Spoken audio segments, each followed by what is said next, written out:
Hello and welcome everyone. It's me Utsav Paudel र आजको video चाहिँ एकदमै क्विक एन्ड इन्फर्मेटिभ हुन गइरहेको छ है। सो अब एक्चुअलमा चाहिँ तिमीहरूले आफ्नो एडमिट कार्ड चाहिँ डाउनलोड गर्न सक्छौ।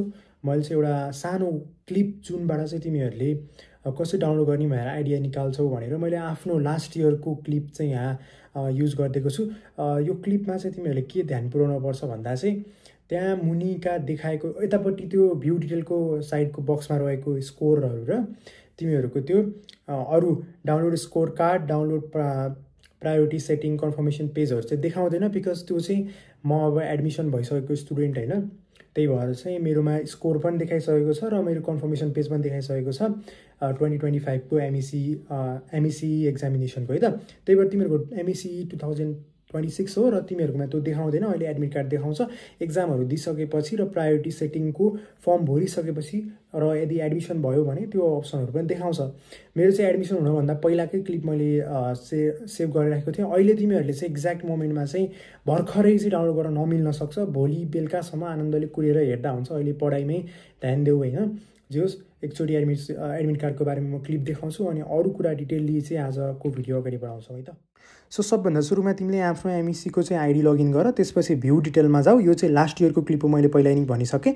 तिमीहरूकोमा चाहिँ यो डिटेल्स बारमा यो स्कोरहरू देखाउँदैन, मेरो एक्जाम दिइसकेपछिको कुरा हो। यो डाउनलोड कन्फर्मेसन पेज अनि यो स्कोर कार्ड केही पनि आउँदैन। यो चाहिँ मेरो एडमिसन हुनभन्दा पहिलाको लास्ट इयरको क्लिप हो। जे होस् तिमीले चाहिँ त्यो डाउनलोड एडमिट कार्ड भन्ने यतापट्टिको अप्सनबाट चाहिँ गर्न सक्छौ। तिमीहरूकोमा त्योभन्दा मुनि केही पनि बटन हुन्न है, मैले अहिले भनिसकेँ। सो अब तिमीहरूले चाहिँ यो एडमिट कार्ड पनि डाउनलोड गरिसकेपछि चाहिँ अब यसलाई कलर प्रिन्ट गरेर एक्जाममा लिएर जाने हो। कलर प्रिन्ट इज कम्पलसरी र के लिएर जाने भनेर चाहिँ म तिमीहरूलाई अहिले भर्खर भनिदिन्छु। सिटिजनसिप नागरिकता, ओरिजिनल नागरिकता लिएर जानुपर्छ र एनआइडी कार्डको ओरिजिनल पेज, त्यो जुन कन्फर्मेसन पेज छ नि त्यो ओरिजिनल लिएर जानुपर्छ। र यदि तिमीसँग ओरिजिनल एनआइडी कार्ड छ भने कुरा सकियो, त्यो पनि लिएर जान पाउँछौ भित्र। तर यदि तिमीसँग चाहिँ ओरिजिनल छैन, ओरिजिनल कन्फर्मेसन पेज मात्रै छ भने त्यो गेटमा हेर्नुहुन्छ तिम्रो त्यो।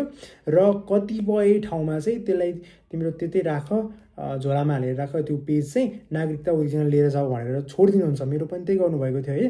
र त्यो पेज र नागरिकता चाहिँ लिएर जाऊ भन्छु म। गेटमा चाहिँ 100% चाहिन्छ।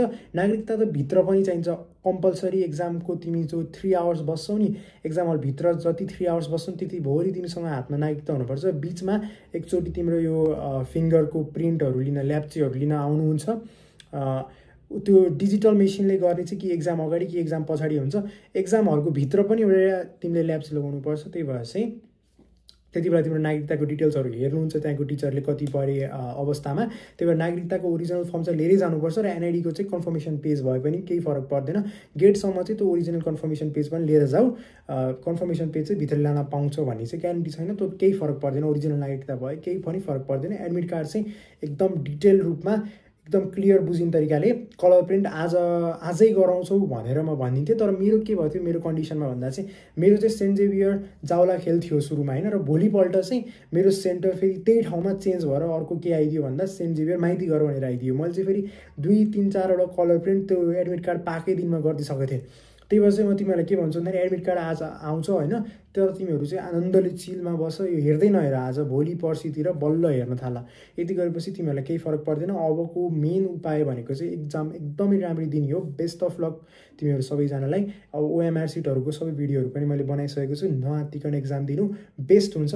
एक्जाम पछि फेरि भेटौँला।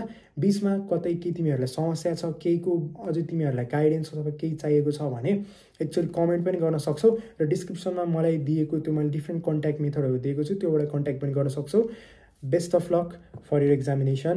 कमेन्टमा जे प्रब्लम छ त्यो सबै कुरा तिमीहरू लेख, म रिप्लाई दिने कोसिस गर्छु पनि, अलिकति ढिलो भए पनि। र तिमीहरूको एक्जाममा कुन सेन्टर पर्यो, के भयो, कुन सब्जेक्टको त्यो चाहिँ भन है त तल।